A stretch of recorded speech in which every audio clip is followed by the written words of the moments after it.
Hello friends, welcome back to NITU Nursing Insight. In today's video, we will discuss tracheostomy care, a complete guide for nurses. What is a tracheostomy? A tracheostomy is a surgically created opening, stoma, in the anterior wall of the trachea. A tracheostomy tube is inserted into this opening to maintain a patent airway and facilitate breathing. A tracheostomy is a common airway procedure performed in intensive care units, ICUs, emergency departments, and medical surgical wards. Although it is usually performed by a surgeon or physician, nurses play a vital role in providing ongoing tracheostomy care, preventing complications, and maintaining a safe airway. In simple words, a tracheostomy is a surgical procedure that creates a direct airway through the trachea when normal breathing is difficult or when long-term airway support is needed. It helps maintain a patent airway, improve ventilation, facilitate the removal of secretions, and reduce the work of breathing. Indications for tracheostomy. Now let's discuss the indications for a tracheostomy one by one. Now 1. Prolonged mechanical ventilation. Patients who require mechanical ventilation for an extended period may need a tracheostomy. Examples: severe respiratory failure, neurological disorders, prolonged ICU stay. A tracheostomy is more comfortable than an endotracheal tube. It makes airway care and suctioning easier, reduces airway resistance, and may help with ventilator weaning. 2. Upper airway obstruction. A tracheostomy bypasses an obstruction in the upper airway. Examples: airway tumors, severe facial or neck swelling, laryngeal edema, foreign body obstruction. When other methods fail, it restores a clear airway and improves oxygenation. #3. Head and neck cancer. Patients with cancers of the mouth, throat, or larynx may require a tracheostomy. These tumors can narrow or block the airway. A tracheostomy provides a safe airway before or after surgery. 4. Severe facial or neck trauma. Trauma can damage or obstruct the upper airway. Examples: facial fractures, neck injuries, airway burns. A tracheostomy provides a secure airway when oral or nasal intubation is difficult or impossible. 5. Neurological disorders. Patients with neurological disorders may lose the ability to protect their airway. Examples: stroke, Guillain-Barré syndrome, motor neuron disease, spinal cord injury, severe traumatic brain injury. A tracheostomy helps support breathing, facilitates suctioning of secretions, and reduces the risk of aspiration. 6. Excessive airway secretions. Some patients cannot cough effectively to clear respiratory secretions. Examples: neuromuscular disorders, unconscious patients, chronic respiratory diseases. A tracheostomy makes suctioning easier and helps prevent mucus plugging and infection. 7. Congenital airway abnormalities. Infants and children with congenital airway abnormalities may require a tracheostomy. Examples: laryngomalacia, subglottic stenosis, craniofacial abnormalities. It helps maintain a safe airway until definitive treatment is possible. 8. Bilateral vocal cord paralysis. In bilateral vocal cord paralysis, both vocal cords remain near the midline, obstructing the airway. A tracheostomy provides an alternative airway until recovery or surgical treatment. 9. Severe obstructive sleep apnea. In rare, life-threatening cases where other treatments have failed, a tracheostomy may be considered. It prevents repeated airway collapse during sleep and helps maintain a clear airway. Types of tracheostomy tubes. Tracheostomy tubes are available in different types to meet the specific needs of each patient. The choice of tube depends on the patient's airway condition, need for mechanical ventilation, ability to speak, and the duration of the tracheostomy. Understanding the different types of tracheostomy tubes helps nurses provide safe airway management and appropriate patient care. Now, let's discuss the types one by one. 1. Cuff tracheostomy tube. A cuff tracheostomy tube has an inflatable balloon or cuff around the lower end of the tube. When inflated, it seals the airway. Indications: patients on mechanical ventilation, high risk of aspiration, critically ill patients, ICU patients. Advantages: provides a sealed airway, allows effective positive pressure ventilation, reduces aspiration of secretions, improves oxygen delivery during ventilation. Disadvantages: long-term cuff inflation can damage the trachea. The patient cannot speak unless the cuff is deflated and an appropriate speaking device is used. Nursing responsibilities: monitor cuff pressure, usually 20 to 30 centimeter H2O, according to hospital policy. Avoid overinflation. Check for air leaks. Monitor for tracheal injury. Shark 2. Uncuffed tracheostomy tube. An uncuffed tracheostomy tube has no inflatable balloon. Indications: patients breathing independently. Long-term tracheostomy. Low risk of aspiration. Many pediatric patients. Advantages: more comfortable, less pressure on the trachea, easier speech and swallowing in appropriate patients. Disadvantages: does not provide a sealed airway. Not suitable for most mechanically ventilated patients. Nursing responsibilities: monitor airway patency, observe respiratory status, assess swallowing ability and aspiration risk. Number 3, fenestrated tracheostomy tube. A fenestrated tracheostomy tube has one or more openings, fenestrations, in the outer cannula that allow air to pass through the vocal cords. Indications: patients being weaned from a tracheostomy, patients who wish to speak, long-term airway management. Advantages: improves speech, allows more normal airflow, facilitates weaning. Disadvantages: secretions may block the fenestrations, increased risk of granulation tissue formation. Nursing responsibilities: ensure correct tube placement, monitor for blockage, assess voice quality and breathing. 4. Non-fenestrated tracheostomy tube. A non-fenestrated tracheostomy tube is a standard tube without openings in the outer cannula. Indications: most newly inserted tracheostomies, patients requiring mechanical ventilation, patients with excessive secretions. Advantages: reduces air leakage, allows easier ventilation, lowers the risk of aspiration through the fenestrations. Nursing responsibilities: maintain airway patency, perform suctioning when indicated, monitor respiratory status. Number 5, single cannula tracheostomy tube. A single cannula tracheostomy tube contains only one cannula. Indications: selected long-term patients, some pediatric patients. Advantages: lightweight, simple design. Disadvantages: difficult to clean if secretions accumulate. The entire tube may need replacement if it becomes blocked. Nursing responsibilities: monitor for blockage, ensure regular cleaning or replacement according to hospital policy. Number 6, double cannula tracheostomy tube. A double cannula tracheostomy tube consists of an outer cannula and a removable inner cannula. Indications: most adult patients, long-term tracheostomy. Advantages: the inner cannula can be removed and cleaned, reduces the risk of airway obstruction, easier maintenance. Disadvantages: slightly larger external diameter. Nursing responsibilities: remove and clean or replace the inner cannula according to hospital policy. Ensure the inner cannula is securely locked in place. Number 7, metal tracheostomy tube. A metal tracheostomy tube is made of stainless steel or silver. Indications: long-term tracheostomy, stable patients not requiring mechanical ventilation. Advantages: durable, reusable, less likely to deform. Disadvantages: cannot be used during MRI unless confirmed to be MRI compatible. Cannot be easily connected to a ventilator. Less comfortable than plastic tubes. Nursing responsibilities: clean the tube thoroughly, check for damage, ensure the correct fit. 8. Plastic tracheostomy tube. Plastic tracheostomy tubes are mainly made of polyvinyl chloride, PVC, or silicone. Indications: most hospitalized patients, ICU patients, patients requiring mechanical ventilation. Advantages: soft and flexible, comfortable, compatible with ventilators, disposable. Disadvantages: requires periodic replacement. May become blocked by thick secretions. Nursing responsibilities: inspect for blockage, maintain cleanliness, replace the tube according to hospital policy. Number 9. Speaking tracheostomy tubes and speaking valves. Some patients use a speaking valve, such as a one-way valve, with a suitable tracheostomy tube.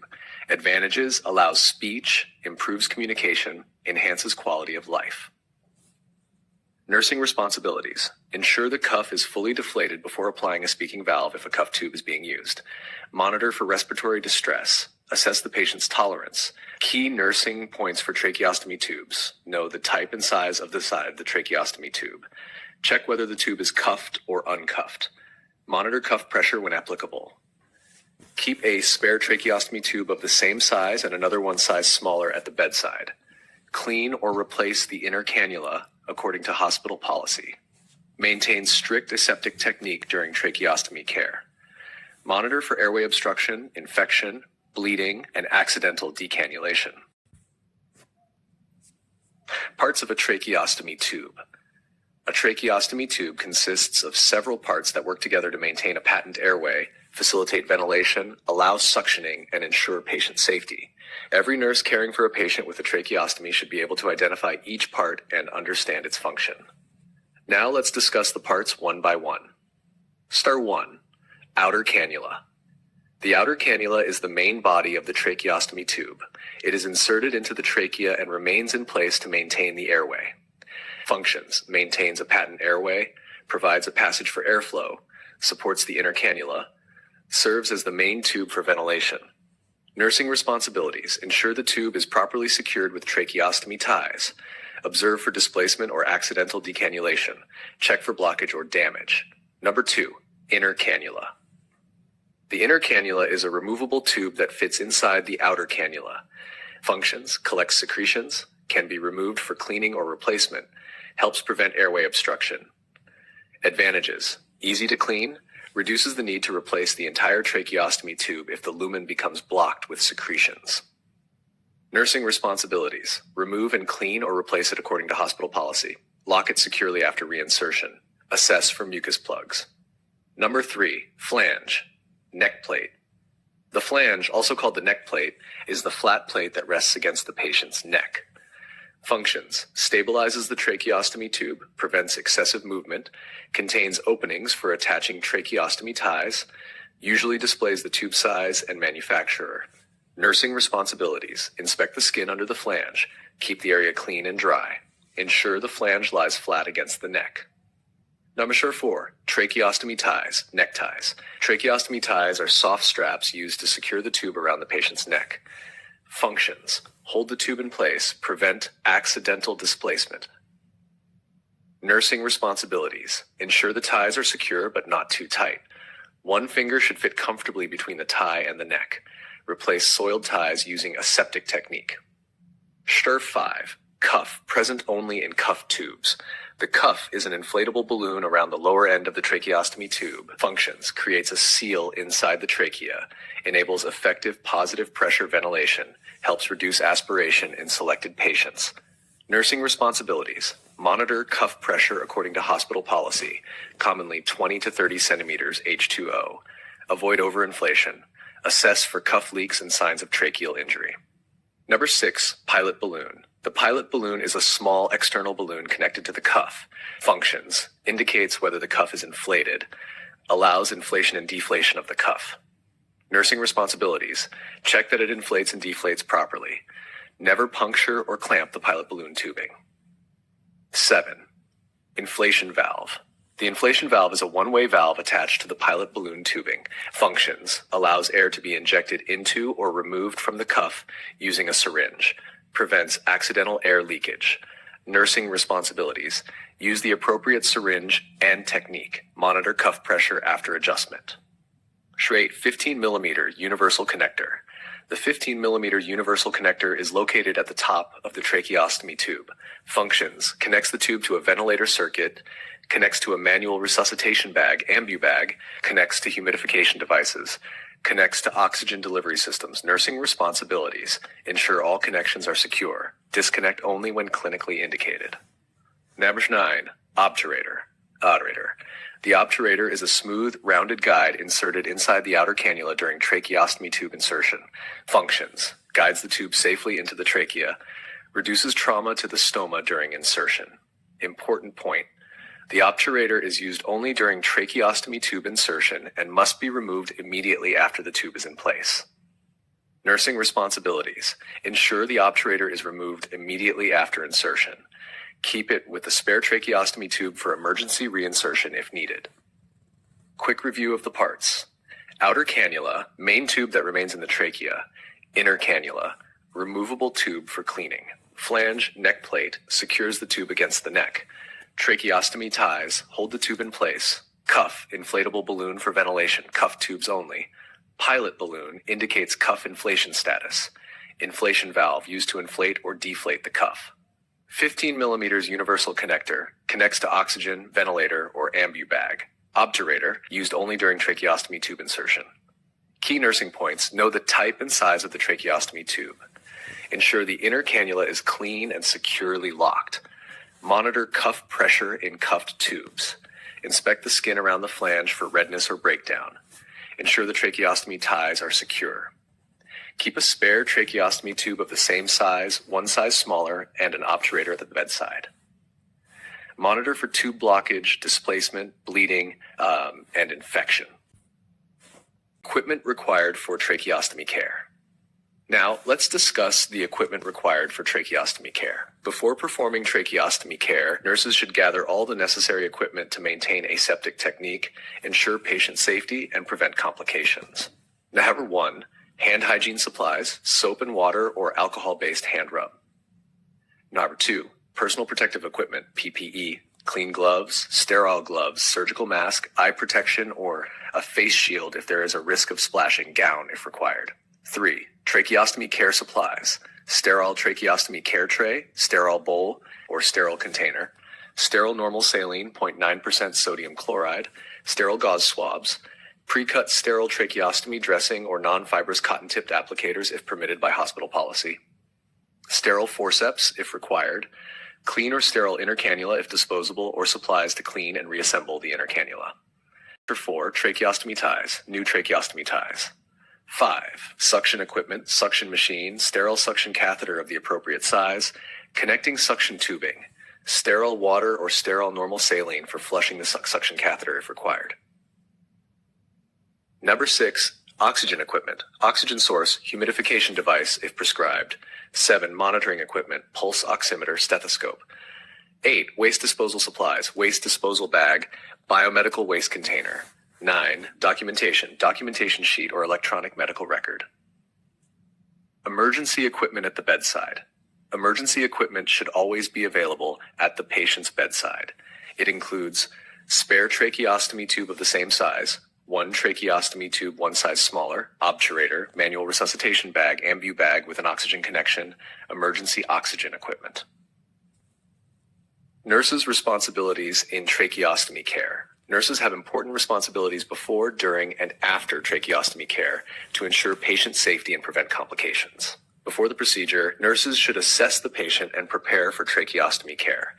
During the procedure, they should maintain strict aseptic technique and provide safe care.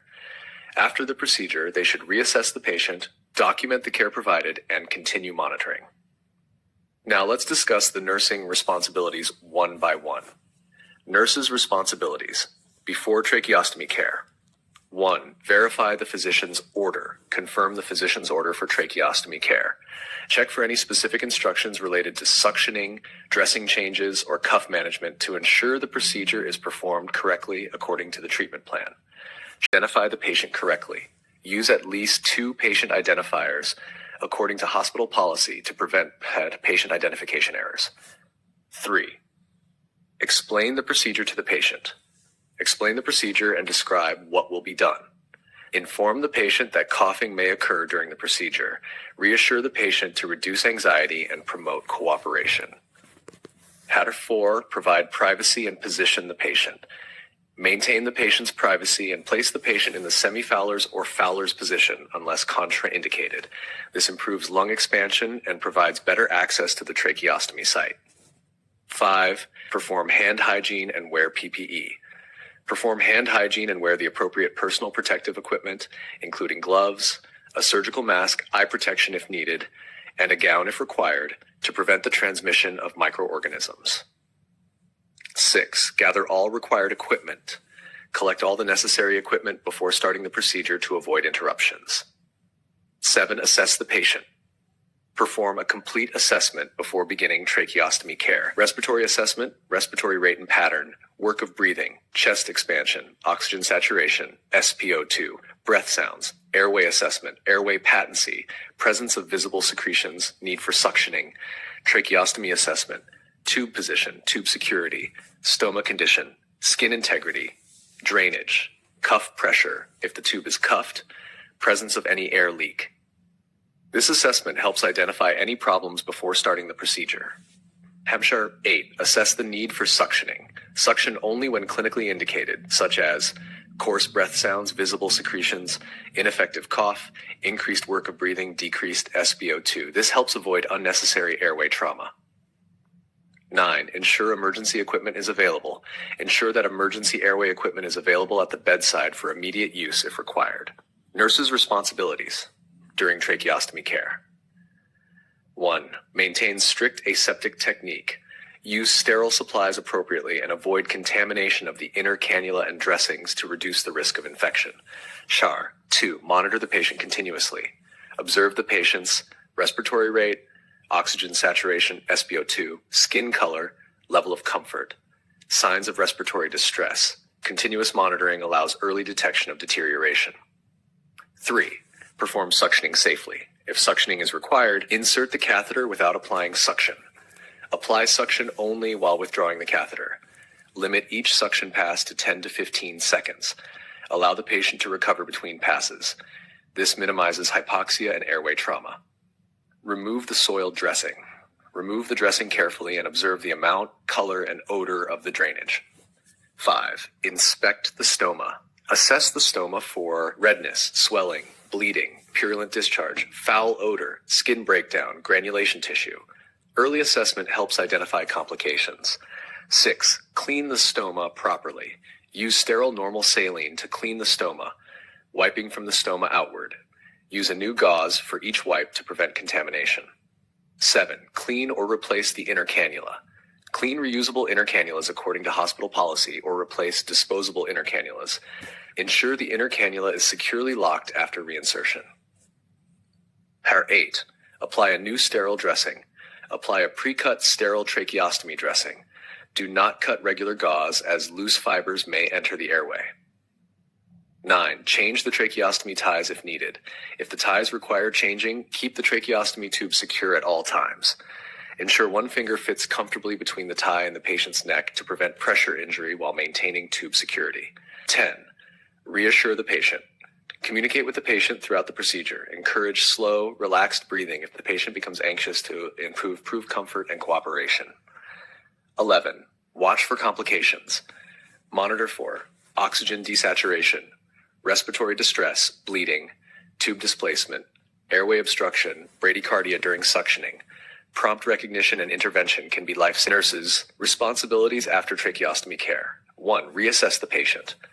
Reassess the patient's respiratory status, respiratory rate and pattern, work of breathing, breath sounds, oxygen saturation, SpO2, airway patency, adequate air movement, absence of obstruction, general condition, comfort, pain, anxiety, tolerance of the procedure.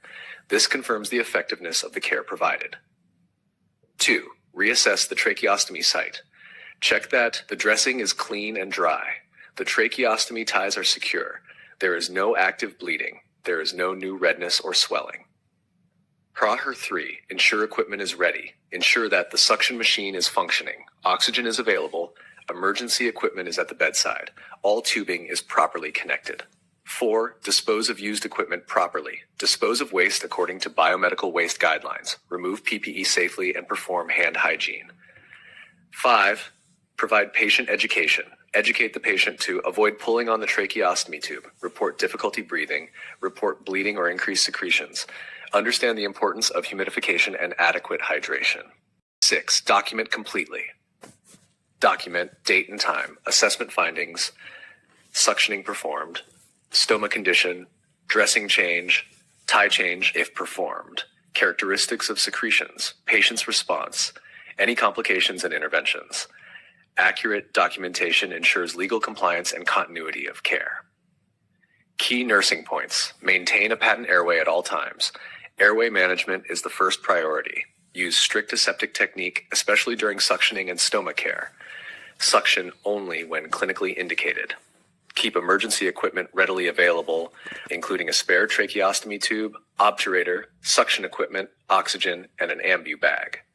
Continuously monitor the patient's oxygen saturation, breathing, and signs of respiratory distress. Document all assessments, nursing care provided, and the patient's response accurately. Complications of tracheostomy. Although a tracheostomy is a life-saving procedure, it can lead to several complications.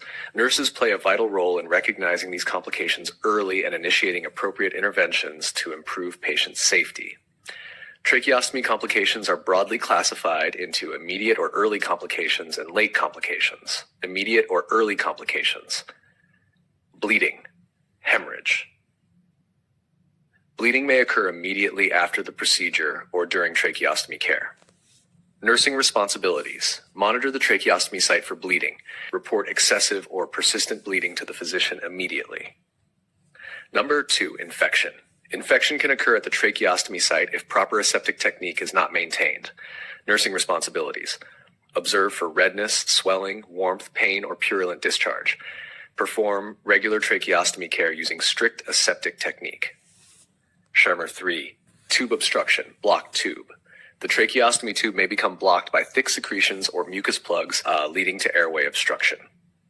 Nursing responsibilities. Monitor airway patency. Suction only when clinically indicated. Clean or replace the inner cannula according to hospital policy.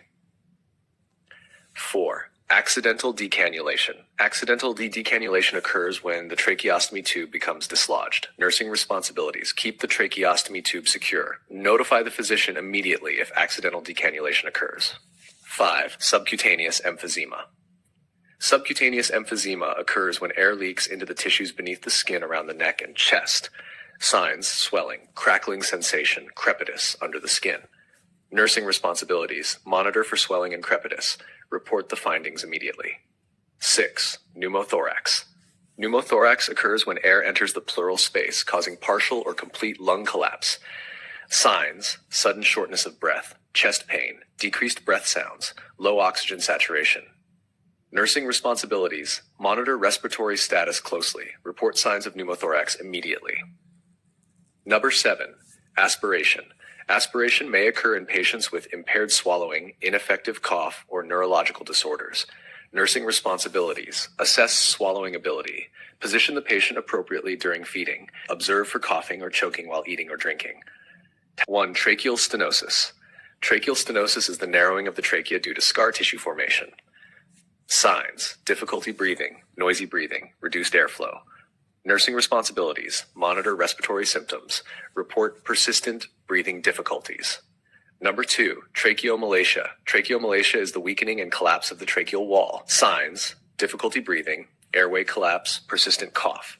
Nursing responsibilities. Monitor for worsening respiratory symptoms. Report any signs of airway collapse. Number 3, tracheoesophageal fistula. A tracheoesophageal fistula is an abnormal connection between the trachea and the esophagus. Signs: coughing during feeding, recurrent aspiration, chest infections. Nursing responsibilities. Stop oral feeding if a fistula is suspected. Notify the physician immediately. Number 4, granulation tissue formation. Excessive granulation tissue may develop around the tracheostomy site. Signs: bleeding around the stoma, difficulty inserting or removing the tracheostomy tube, airway obstruction. Nursing responsibilities. Inspect the stoma regularly. Report excessive granulation tissue. 5. Skin breakdown. Around the stoma, skin breakdown may occur due to moisture, pressure, infection, or poor hygiene. Nursing responsibilities. Keep the skin clean and dry. Change the dressing when it becomes soiled. Assess the skin during every dressing change. Number 6. Tracheocutaneous fistula. A tracheocutaneous fistula occurs when the tracheostomy opening does not close after the tube is removed. Nursing responsibilities. Monitor healing after decannulation. Report delayed closure of the stoma. Key nursing responsibilities. Maintain a patent airway at all times. Perform regular tracheostomy care using strict aseptic technique. Monitor respiratory status and oxygen saturation. Assess the tracheostomy site during every dressing change. Suction only when clinically indicated. Keep emergency airway equipment readily available at the bedside. Recognize complications early and report them promptly. Document all assessments, interventions, and the patient's response. Early recognition and prompt management of tracheostomy complications are essential for patient safety. Careful assessment, timely intervention, and continuous monitoring help nurses provide safe and high-quality tracheostomy care. Thank you so much for watching this video. I hope this video has helped you understand tracheostomy care in a simple, practical, and easy to understand way. In this class, we covered everything in detail, including the indications for tracheostomy, types of tracheostomy tubes, parts of a tracheostomy tube, equipment required, nursing responsibilities before, during, and after tracheostomy care, stoma care, inner cannula care, tracheostomy tie changing, and the complications of tracheostomy with their nursing management. I hope this complete guide has made the topic clear and has increased your confidence in providing safe and effective tracheostomy care. If you found this video helpful, please give it a thumbs up, share it with your friends and classmates, and subscribe to NE2 Nursing Insight for more nursing educational videos. Don't forget to press the notification bell so you'll be notified whenever I upload a new video. If you have any questions, doubts, or suggestions, feel free to leave them in the comments section below. I'll be happy to read your comments and answer your questions. Thank you once again for your valuable time and for watching this video. I'll see you in the next class with another important nursing topic. Until then, stay safe, keep learning, and keep caring. Thank you, take care, and see you in the next video.